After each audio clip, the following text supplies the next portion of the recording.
Having one panel is a tradition at Rollie Fest, and I'm so pleased to have the 6 people on either side of me. My friend Savage, I think, definitely needs no introduction.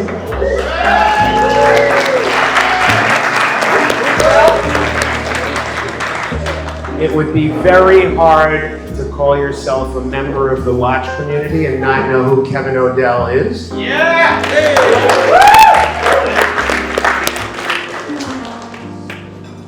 Christina Bohn is a specialist in the Sotheby's watch department and really a true watch enthusiast.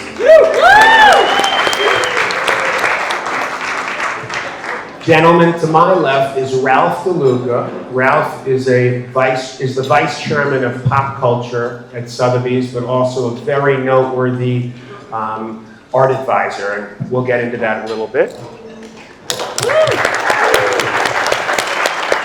If you're a car guy at all, you definitely know the guy to the left of Ralph. It's Matt Ivanhoe, the cultivated collector, a great big purveyor of vintage and classic cars. And then last but not least, we have Linden Lazarus, the owner of Oliver & Clark and the founder of WatchCheck, the servicing arm that's been so highly publicized.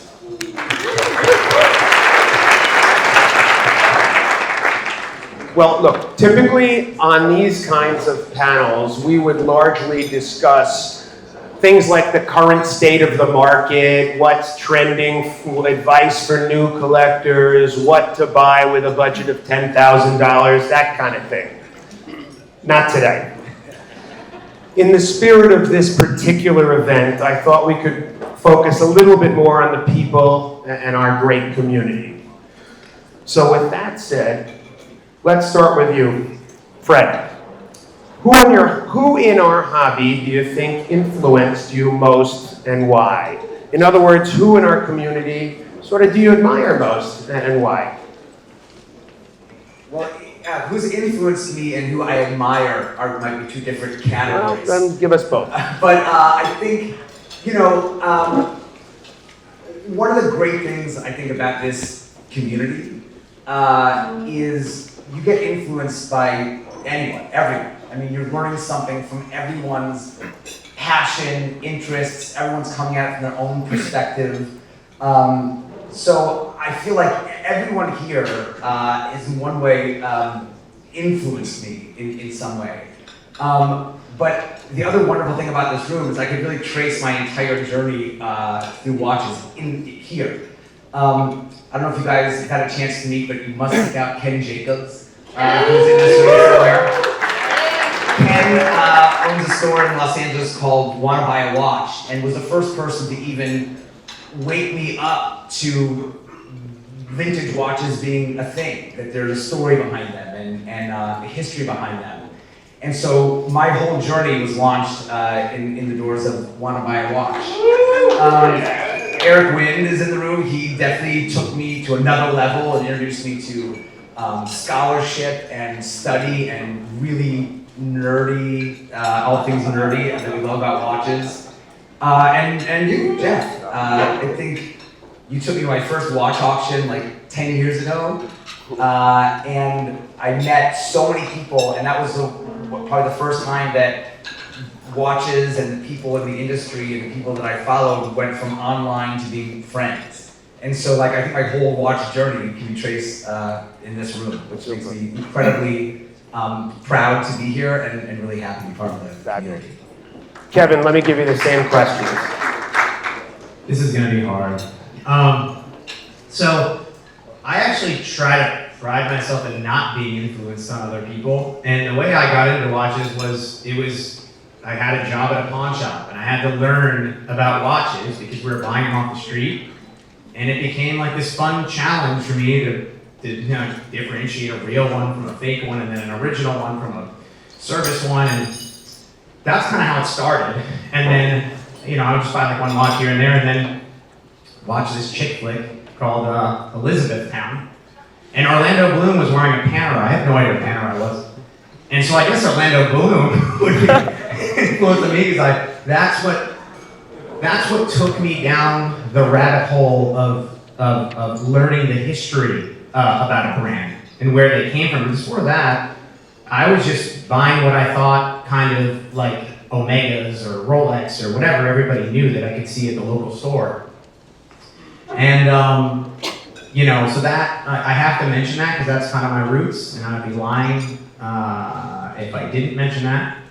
As far as people that have influenced me, it would have to be a couple different ones because different elements fall into collecting. As far as a collector, Eric Koo, I just really admire his just the way he collects. I remember years ago when sports watches were like the hottest thing in the world, and everybody had to have a Speedmaster, Seamaster, Daytona sub.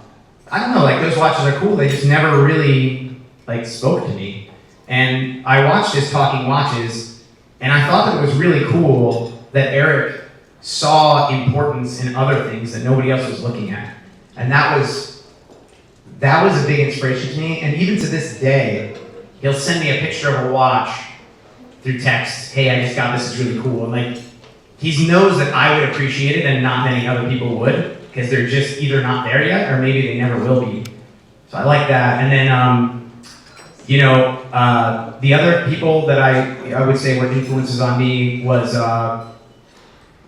as far as hospitality goes, because I was a young kid when I got into watches. It was 20 years ago. I was a young guy. I was learning how to interact in this community. I grew up skateboarding, so this whole thing was so foreign to me. These fancy dinners and 5-star hotels and expensive things, And I would say Geoff was somebody I really looked up to, as well as Gush. He's somewhere in the room. My wife and I went to London for the first time, and just the way that we met this guy one time, and we went there and he just treated us like family, and it made me feel like I want to be like that. I want to make people feel the way they made me feel, And then 2 more people I have to mention, because when I first started becoming a watch dealer as well as a collector, the first couple guys that I did deals with was Kirill, who's in the room as well, and then Andrew Shear. And I really liked that those guys they honored their word. If they said something out of their mouth, they backed it up. And so that was also a big inspiration to me and how to conduct myself moving forward as being a dealer. So I know that was long-winded, but I would have been remiss if I didn't mention all those people. Christina, I'm going to give you the same question, please. Okay. So my background is I actually didn't come from watches at all. I came to Sotheby's to work for an auction house, and I landed in watches by chance. So I think the people who really influenced me, when I got there, I loved the category, but who really influenced me to stay was my team. I think it's really rare to find an environment where every single person wants to teach you, wants to take you under their wing. And as they say, it takes a village. So I wouldn't have learned so much in such a short amount of time without all those people. Kind of like Fred, I think the question is twofold. Who I really admire in the department, though, I'm gonna have to say Darren Schimper, wherever she is, somewhere in this room.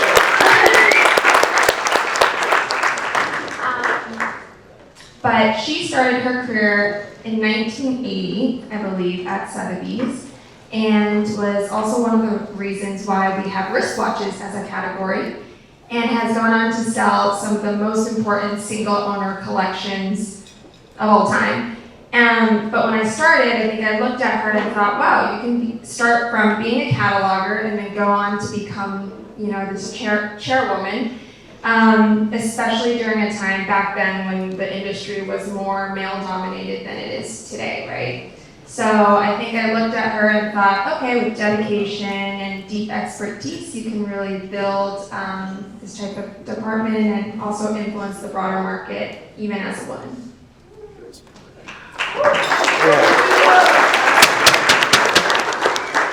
Ralph. in addition to being a vice chairman at Sotheby's, you're a highly regarded art advisor. You can count Sylvester Stallone and Leo DiCaprio as among your closest friends in life. How do you think art collecting and watch collecting are similar? We always ask that question with respect to cars, but we don't often hear it in connection with art. And how are they similar? How are they different? And is the mindset of the collector similar or different? I think they're very similar. So I think especially when you're talking modern watches and contemporary art, what we call buying a watch, you buy this at the Rolex boutique MSRP, that would be primary market in art. Very difficult to get. You have to be highly sought after to buy it. And I think it's the same thing when I bring a client to a gallery and they buy a George Condo or Rashid Johnson, whoever the artist is. Buying it from the gallery at primary market, which means you're the first owner, it's a set price. Very few people get that opportunity. And I think when you see that and you see the price differential at auction, sometimes with a hot artist could be 50% to 500% over the retail price of the art. So I think half the craze is getting it MSRP, getting the watch primary, getting the art primary. So that's half the battle. You can see, I've seen so many Daytonas here, and probably a handful of us were lucky enough to buy them retail from the store. And some people have to pay more in the secondary market at auction. So I think that's where it's very, very similar and competitive. I also think a lot of people like the same things. I always say in art, everyone rushes to be second. So it's very rare that someone picks something different. I like looking at emerging art. I looking at small band watches as well because it's a little bit different than what everyone has. So I think there's that shift. So I think that the two assets and the two collectibles are very similar. Matt, very similar question, but with respect to cars. And I know that type of question, again, is something we hear frequently, but there really aren't that many people that can speak with the level of expertise because you're such a car guy and such a watch guy at the same time. So, is the mindset of the collector similar? Is it different? And why do you think there's so much crossover between car collecting and watch collecting? Well, so I frequently say that car collecting and watch collecting are, at their greatest distance, they're fraternal twins. I'd say there's bare minimum 80% crossover in terms of generalized interest between car collectors and watch collectors. And I mean, we can hit on the various high points of, mechanical fascination, design, what a car or a watch projects about you, your style, your position in life, any number of these things. And a bunch of the things that Ralph was discussing also are pertinent with cars as well. But at the end of the day, I'd say that the biggest thing that I always like to come back to between the two of them is that it's relatively difficult to you can set yourself apart with clothing and whatnot, but I mean, a watch and your car are one of the foundational ways that you can differentiate yourself. And that is why people take these things so seriously. That is why, there are so many subsets of car culture. I mean, to describe car culture, to describe the car market in one breath is impossible. You cannot do that. It is an extension of you, it is an extension of yourself. So therefore, that is why we have such a strong connection to cars, and that's why we have such a strong connection to watches as well, I believe. Lyndon, let's go back to the first question for you. Who do you admire most? Who do you think influenced you most? That's particularly interesting because you're a young guy. You're one of the youngest sort of, front-facing people in our hobby. So who's influenced you, would you think, the most? For sure. And I think that we hear the term cult classic kind of thrown around a lot about watches that are maybe loved by everybody or loved by the community at large. I think it's really interesting to see the folks that are interested in things that are not cult classics or things that everybody doesn't love. I'll actually give Kevin as an original inspiration for much of this love. I remember berating Kevin as a high schooler about a bunch of vintage Movados and other quirky things in his collection. And I think finding people who forge their own path into unknown territory and are able to seek things out for themselves. And I think most who seek find really interesting fruits at the end of that journey. So there's been so many folks that I think were mentors that helped me out, that were thoughtful, that took time and really cared about kind of furthering the passion that I had internally. But I really always loved and admired the folks who spent time learning, thinking, and following their own path. So Kevin's an example. Our good friend Vincent Brasesco's in the room here, a tremendous collector and friend, deserves all the love that he'll get. And I think that it was remarkable coming into this this event and seeing so many faces that I feel like I've known for so long and who are all rooting on for the furtherance of all of our journeys. So that's what I'll say. Okay, Fred. As distinct from the first question, we often see articles about must-follow Instagram accounts that shouldn't be missed.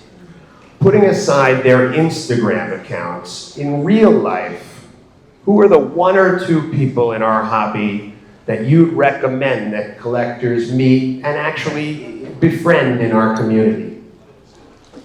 Oh, wow. The person next to you, I think, again, the room that you have cultivated in this community, I think you have so much to gain from anybody. But you're saying like specific Instagram accounts to follow? No, we often hear, Okay. here are the Instagram accounts. Let's put the Instagram and the impersonal social media aside. Who are the one or two people that in real life, you really ought to follow this person? Or befriend this person? Oh, I mean, gosh. Didn't I give you these questions? You did. When you said follow, I thought you meant accounts. I thought you meant accounts to follow. Do you mean physically follow around? Phil Toledano. Walk behind Phil and you're going to have a great day. But I stand behind that. Yeah. Literally follow Phil. You will love it. Kevin, let me ask the exact same question. I'm going to keep this brief because I went a little long last time. Well, you could have asked me last week. Well, I thought it would kind of come out and we'd work it out in public. Okay. I actually am with Fred. I actually was kind of like confused about that also. But listen, I'm going to keep this brief. I'm looking at him right now. He's a man of not many words, but he's a true gentleman and he has exquisite taste. And if you see what's on his wrist at any given time and you get him to talk about it, you're going to learn something you didn't know, and that's Mr. Adam Victor. Right here. Amen. Same question, Christina. Oh gosh. I guess sitting at the same table, I'm gonna have to go with Phil. Maybe you guys are just at the front table, but I think Phil, you're just such a positive person about watches, and you embody everything like great about collecting. But you always find, if someone says, "Oh, well, that dial is restored," and you're like, "But look how cool and interesting the piece is," and I think you get so enthusiastic about everything. Every time you call, I'm like, "Oh, but." I just love to hear the joy you get about watches, and I always leave hanging out with you feeling great. And so Fabulous. I would say Phil. Yeah, he's Great. a good one. Lyndon, let me give you the same question. I think Phil and Adam are the correct answers to this question, but I'll go a different direction. Phil, obviously. I think that, more than just the watches, I think that the friendships and the laughs and the communities is really, who I like to follow. And I was just reminiscing with Morgan King today, and I don't know if you can have more laughs per minute with a watch collector than Morgan King. So I'm gonna pick Morgan. I love you too, Morgan. Morgan pulled out a magic trick today when I met him to hand me his business card. So anybody who go berate Morgan King and get your own magic trick done. I ran out of cards. Okay, for Ralph. Since all of us on this stage and in this room have the collecting gene, I mean, we're all born collectors. What was the first thing that you can remember that you collected? Was it Matchbox cars, baseball cards, dolls, whatever? And what do you remember about it?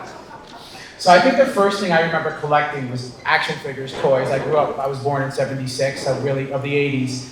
And I remember for some reason, I had half the amount of action figures to play with, and I bought a second one to save in the box. I don't know why, I just wanted a mint example in the box, and save them and collect them and have one to play with and one to kind of like look at as art or sculpture. So that was the first thing I remember collecting, and then it went into coins, stamps, baseball cards, comic books, and then when I was 13, movie posters. And I still collect movie posters, but it started early on, the collecting bug. I needed to make lists and check things off and own them and upgrade conditions and have a perfect box and understand all that stuff way before any of this was like a big collecting thing. Matt, in watch collecting, we periodically discuss the notion of passion versus investment. Which bucket collectors are most driven by in today's day, and the oftentimes blurred lines between them. How would you answer that question with respect to cars? And has that shifted or changed considerably in recent years? I think that, again, I say that the car market and the watch market, while not dead facsimiles, they rhyme really, really well. Unfortunately, in my humble opinion, with all due respect to the investors out there, as markets go up, it tends to bring in the more investment-minded people. You know, as everyone loves to feel like they're a genius when they bought something and it's worth more money. That's human nature. That's completely understandable.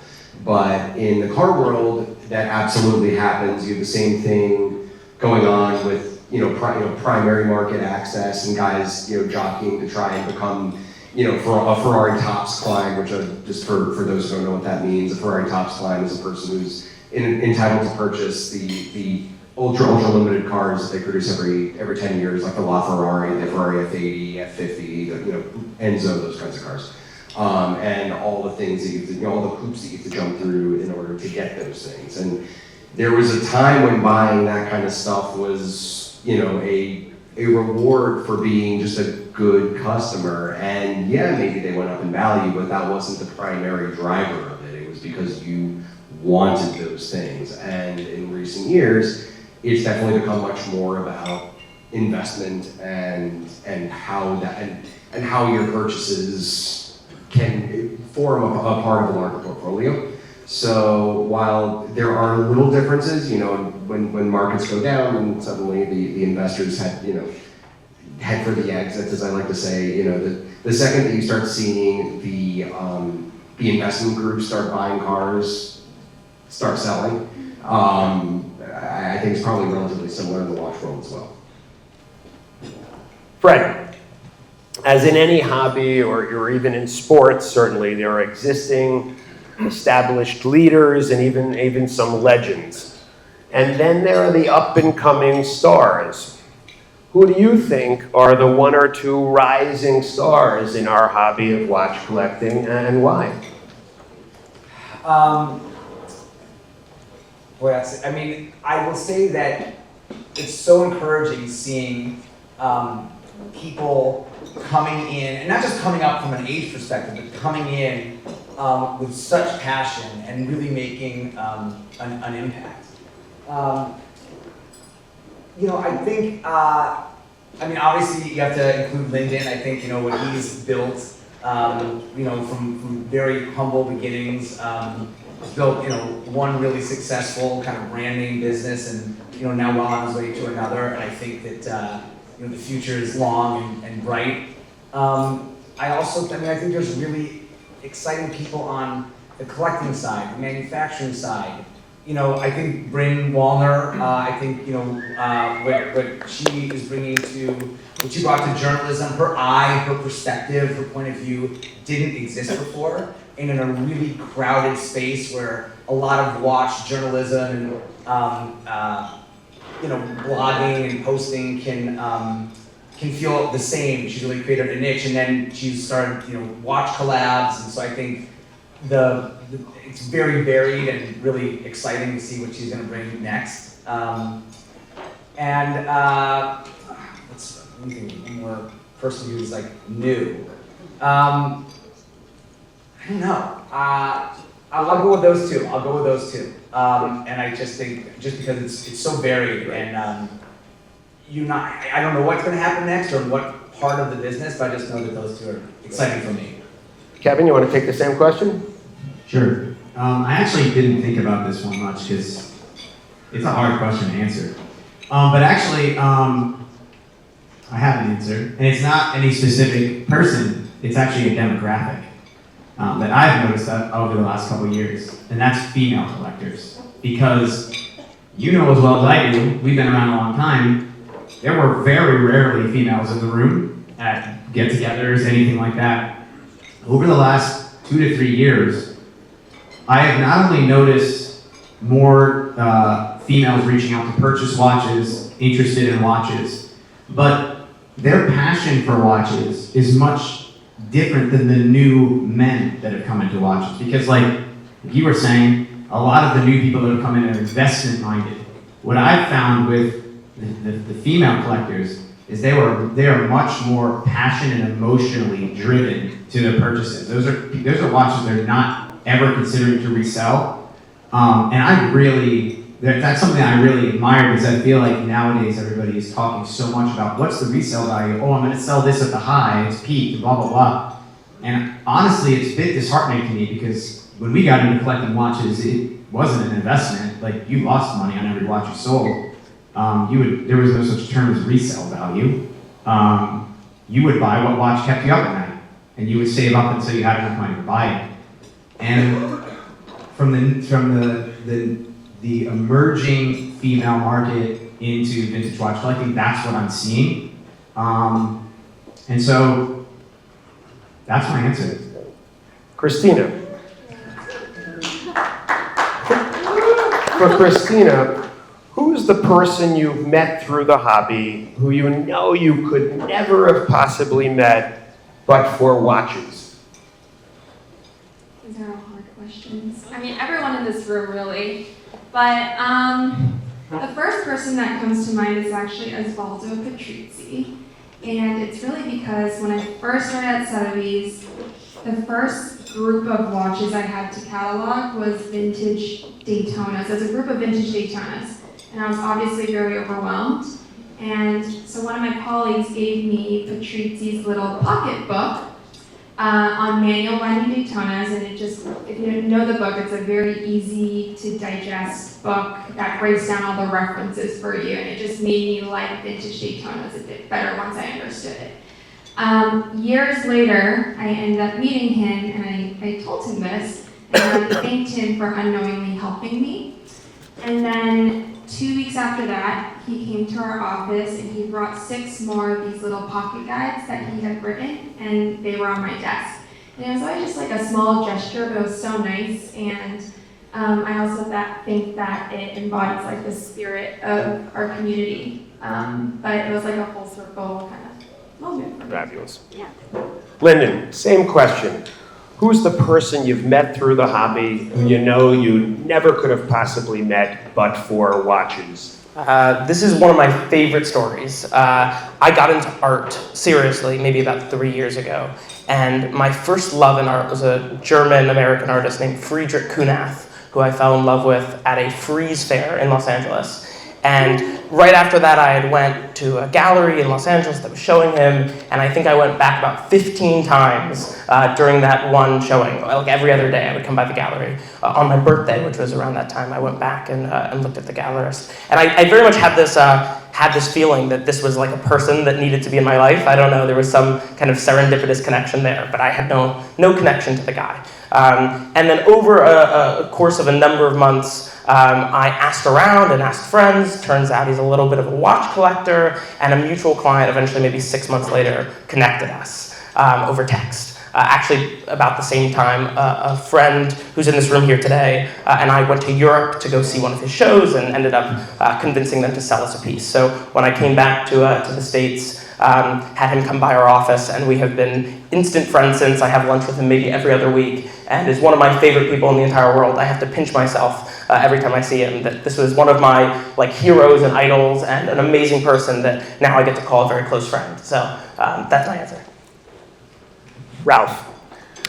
A big part of collecting, and certainly watch collecting, is the thrill of the hunt. And I think any real diehard watch collector has had some crazy hunting stories. So give us your craziest art story. Okay, well, it's gonna be more collectibles than art. Art's kind Perfect. of not boring. They're all star fuckers. I bring in any celebrity, they sell me art. I'm gonna go collectibles, so it's a little funnier. So this is about 2001, 2002. I was in the dead of winter, mid-January. I was in Keokuk, Iowa, which is the Midwest equivalent of Dante's Ninth Circle of Hell in January. It was horrible. It was 20 below zero. I was buying 40,000 old store stock 45s that had to be cleared out because the guy was selling his house, renting trucks, and I'm a terrible driver. That's a whole other story. But so I was there. While I'm talking to him, I said, I'm really into old movie posters. He said, oh, go see my friend down the street. He drew a map. He has a bunch of old movie posters in his house. Down the street meant 20 minutes. I didn't know that. In a snowstorm. I had my other friend I was partnered with on the records, packing up the records. I said, I'll be right back. I had my money with me, my checkbook, my bag. Get the car, drive down, find his house. It's a house that was basically termites holding hands. It wasn't really much of a house, but it was there. There was no front door. There was just a giant tarp covering the door. Obviously no doorbell. So I start banging on the side of the frame. And within about, 5 seconds, a double barrel shotgun's in my face. The guy starts screaming at me, why are you on my property? What do you want? I'll shoot you. Comes out, long john underwear, no clothes, just underwear. And I said, whoa. Earl sent me. I'm at his house buying his record collection. He said, you have movie posters. The guy goes back, picks the tarp back up, has a beer in the other hand with a shotgun. I don't know how he was doing that. And he goes, all right, buddy, come on in. Puts the shotgun down. There was no heat in the house. The oven was open and on, because that's how he was getting warm. And I wound up buying $20,000 worth of movie posters from the guy. Wow. I don't know, maybe, hopefully he bought a front door or some heat, but he had amazing stuff in Keokuk, Iowa in January. But at first, I thought I was gonna get killed. I don't know where I was walking into and having a shotgun put in my face, but I knew he had good posters. He had that spidey sense that he had something because he had nothing else going for him. So I knew he had to have something good poster-wise.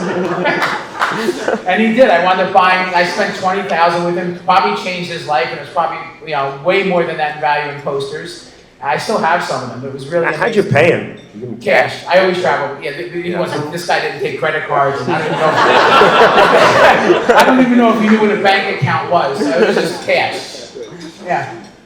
Matt, your craziest car story. You want crazy? It's up to you. Okay, if you want wholesome, I'm gonna be wholesome, or you want crazy? Crazy. All right. So I'd say craziest was the. So I was invited to this car show in Saudi Arabia, and I liken it to, it was when I first arrived on the ground. It was like Fire Festival. I mean, I'm in the middle of the desert with $20 million worth of cars, and the Saudi government had paid for me and my team to go over there. They paid to fly $20 million in my cars over there. And we're there, we're in the middle of the desert, and there's no food, no water, no nothing for us, no ability to get to any other part of civilization. We've literally been dumped off in the middle of the desert. And I'm there, I'm supposed to meet a new client of mine who was interested in purchasing vehicles. But I'm there. We have no ability to, again, eat, drink, do anything else. So one of the other people that we were traveling with had discovered that other groups were able to go in and out of different locations because of different passes that they had. So this resourceful individual printed out some passes. He looked at their passes and said, "Oh, I know that font," and he made up some passes that were like the other people's passes, and so therefore we were able to go, walk around.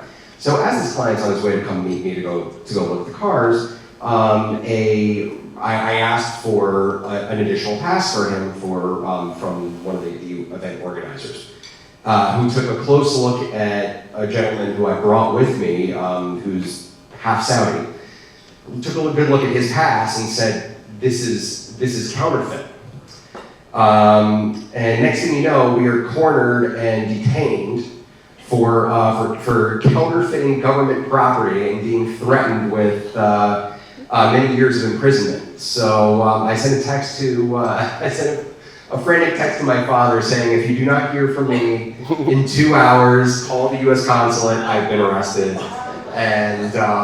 And needless to say, and while this is all going on, I have a very, very important client of mine waiting for me while I am detained. And it was at this point that I learned that my friend who I brought with me actually was a member of the Saudi royal family, and started aggressively yelling at these people and whatever, there was a whole lot of aggressive yelling, and then eventually they decided to let us go, and all went well, but it wasn't quite a double barrel shotgun in the face, but having a bunch of very, very large armed men telling me that I'm going to be going to prison for a long time. Yeah, that's actually scarier. in a foreign country. I was only in Iowa.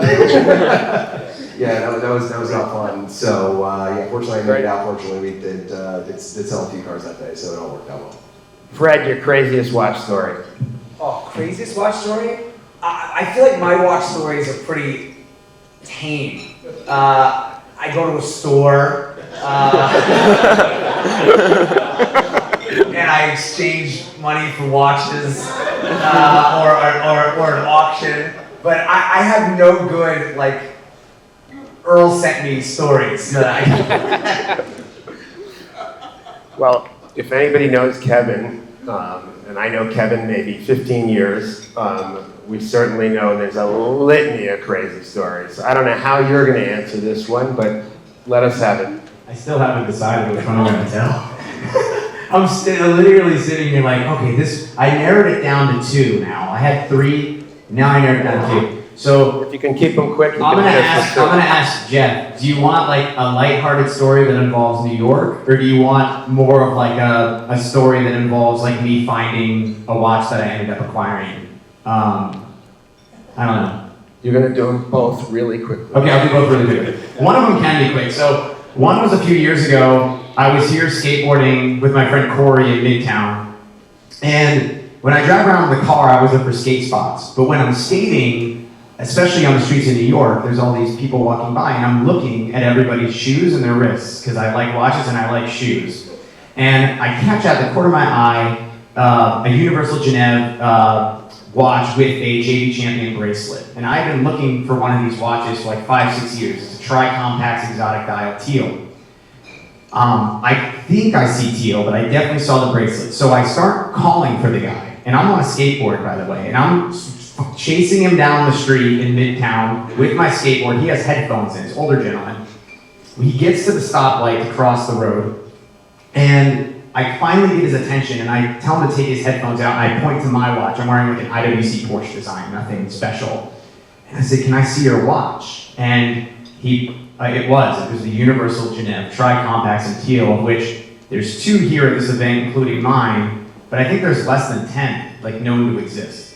And so I had been searching for this watch for 5 or 6 years at this point, and to see one in the flesh from an original, so he told me his father bought this for him for his 15th birthday. And he's not even a watch collector, he's actually a wine collector. And he let me take his portrait, and I took a picture of the watch, and it was really cool. He wouldn't sell me the watch. I made him a cash offer there on the street. He wouldn't sell me the watch. But about 2 weeks later, Adam Golden ended up finding, actually, I think Jordan is the one who found it. But then Adam posted it, and I ended up, interestingly enough, only 2 weeks later, ended up acquiring it. And that story was a little bit longer than I thought, so I'm going to keep it in just one. But Fair enough. that happened right here in the city. Only in New York do you spot a exotic teal tri-compacts on the street, on the wrist of an original owner who got it when they were 15.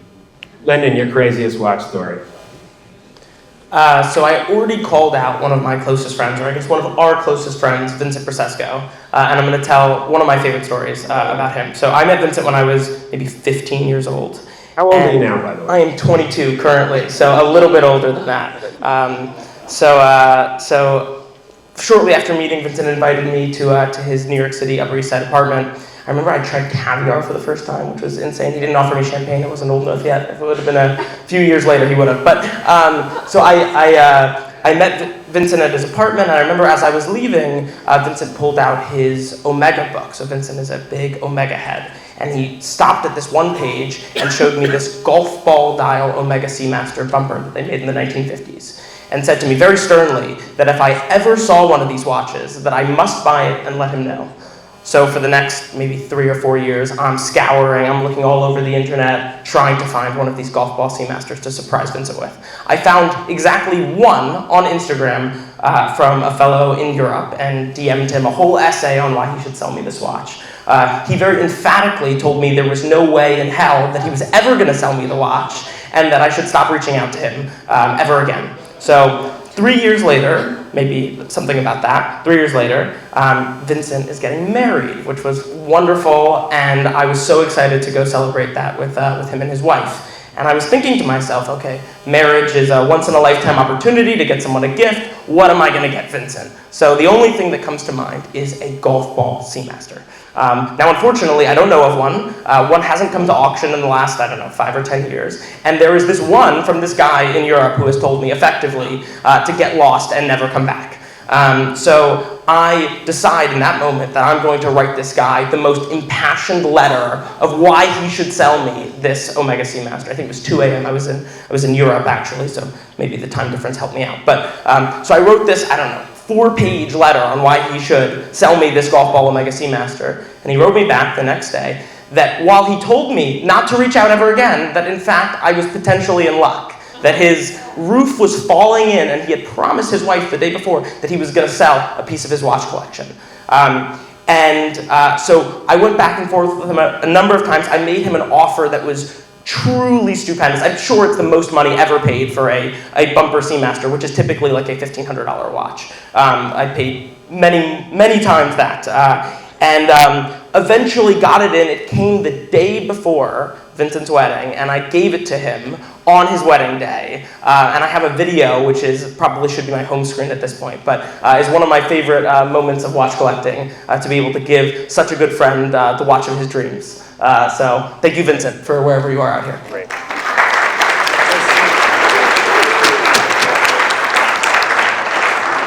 After the panel, we're going to do the giveaways, but I want to end with one sort of rapid-fire question for everybody. We can start with you, Matt. We so often say, okay, you can have one watch, what do you keep? Let's change it to, you can have one cherished collectible. What are you keeping?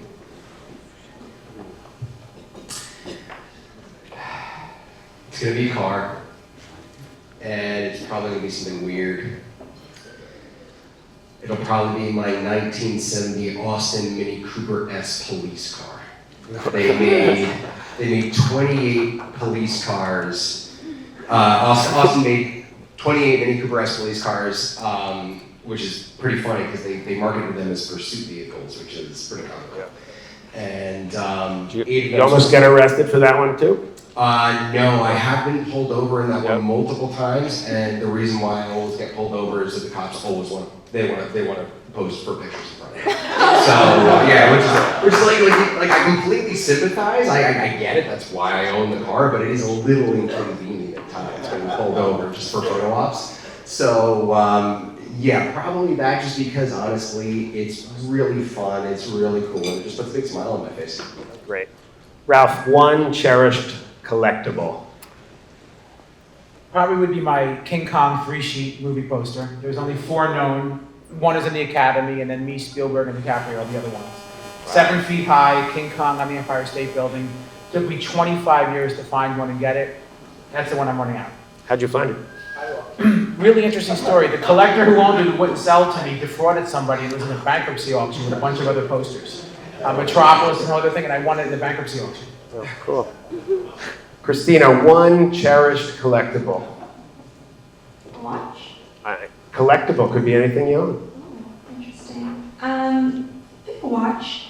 I would probably pick a Patek white gold 2523 with a closet enamel down to 15 North and South America. But at that point, I'd really take any metal. I love that it's complicated, that it's decorative, and yeah, I'd wear that as my daily driver. Kevin, I know you've got skateboards in your life, photography, watches, could be something else, but one cherished collectible. Man, I was gonna say a watch.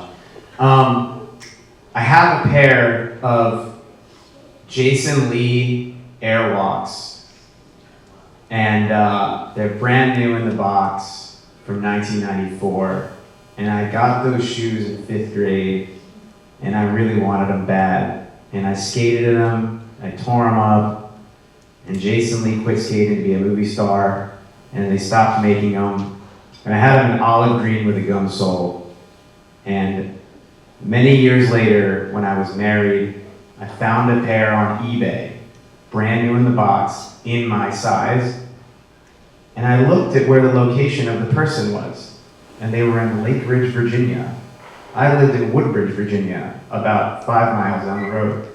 So I sent him a message, said, can I come pick those up? I live down the street. Went over to his house, gave him $50, and they're there. And yeah, would never sell those. Fred, same question. I'll go with a watch just because that's what we're talking about.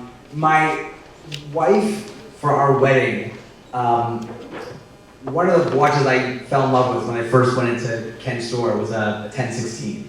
And when we got married, my wife, we weren't buying 1016s at that point in our life, but she got me a Bell & Ross 123, which looked like a 1016.